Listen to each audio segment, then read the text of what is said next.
Following on from my previous video on George Dillman, I thought I'd set my sights on one of his associates, Tom Cameron. Tom Cameron trained under Dillman for a number of years and, as will be the focus of this video, mastered the art of the no-touch knockout under his guidance. It seems though that this chi energy garbage is not the only thing that Cameron learned from Dillman. As with Dillman, it seems that his black belt credentials also included a large module in self-promotion.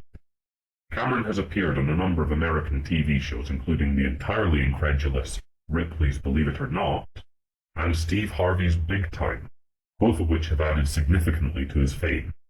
Indeed, if not for their promotion of him, the chances are he'd be even more of a nobody than he already is, and I would not be able to provide my criticism of him to you now.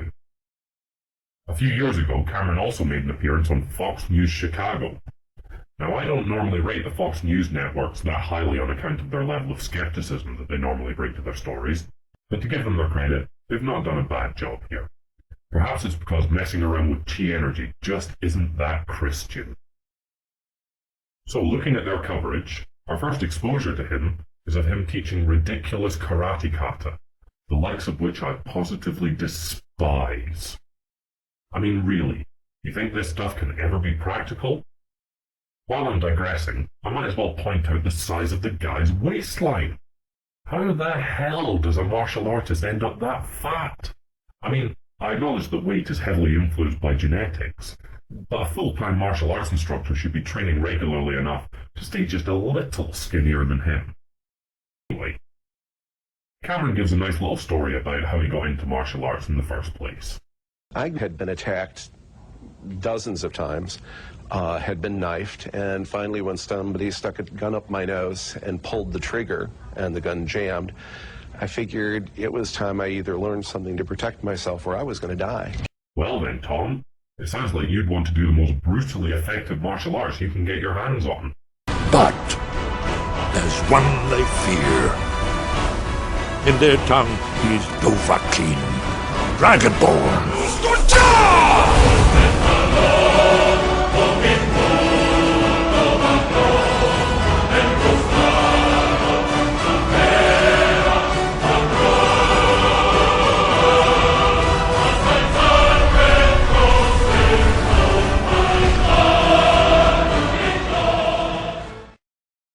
Now, throughout this video and others of Cameron, we see him striking people on the inside of the arm just above the elbow. This is a point known as Heart 2 in acupuncture circles. Really, it's just an arbitrary point over the ulnar nerve, which runs relatively exposed along the whole length of the ulnar bone. There is no medical mechanism through which striking this nerve could produce unconsciousness, despite what the program Fight Science says about nerve strikes causing a flood of calcium and potassium ions to confuse brain signaling. The brain's neural wiring just doesn't work that way. A sudden strike to the axillary nerve causes ectopic discharge, the uncontrolled firing of electrical signals. Receptors in the brain are overloaded. Message, pain. As the circuit overloads, disruptive signals race to the limbs. Calcium and potassium flood the body. In a storm of electrical charges, the entire system shuts down. That's where the term shooting pain comes from. However, in some cases, it is possible to achieve a knockout by hitting points on the arm, but the mechanism for this is through whiplash caused by the jerking impact on the limb, not because of sodium ions or chi energy. The next point I'd make is that all the knockouts he achieves have a certain degree of unrealistic theatricality. This is something common to the Kyoshi Jitsu brand of bullshit which he peddles so fervently. After publishing my previous video on Dillman, I found this particularly malodorous fecal nugget of him apparently killing one of his students by a touchless knockout. Notice the EEG monitor being examined by a highly qualified black belt, not a doctor or a neurologist. Following the knockout and realizing the guy appears to be, quote, dead, they put on some brilliant theatrics, trying to bring him around by manipulating his energy. Personally, if I was dealing with a medical emergency like this, I'd be going for CPR and getting someone to call an ambulance. Notice, not one person calls for aid though.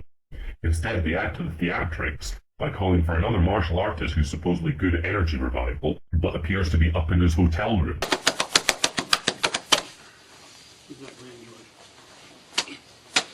Ed! Ed! Ed! Ed's out of the room. Get him! Go find him! He's in his room. He went to his room to lay down.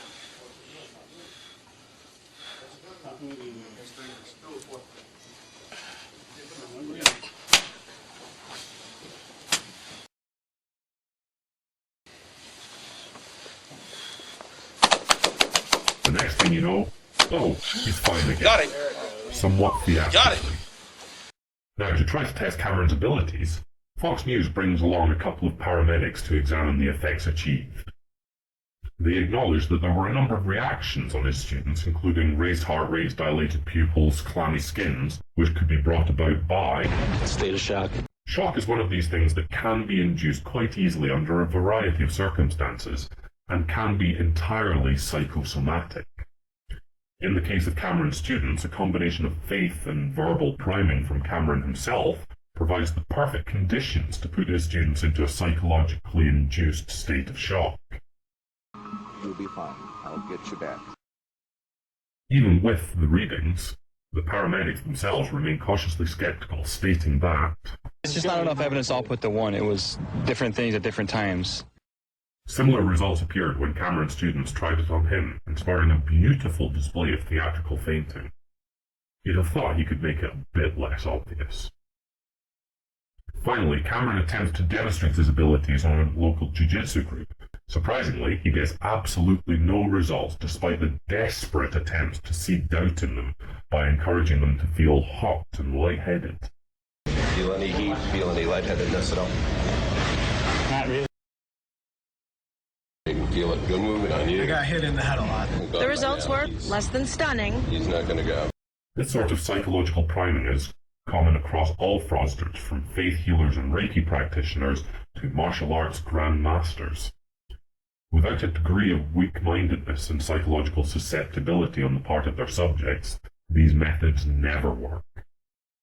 The apologetic given by Cameron is that only 40% of people are susceptible to no-touch knockouts, and that athletes are the toughest to perform it on.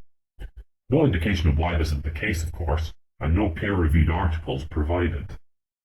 Sounds like another case of special pleading and desperate scrambling to try to maintain some semblance of dignity in exactly the same way as we saw from his synaptically challenged boss in the last video. So Cameron, I'm calling you out. Your methods are dangerous only to the people who use them, and in no way can affect anyone who's not willing to believe. You, sir, are nothing short of pathetic.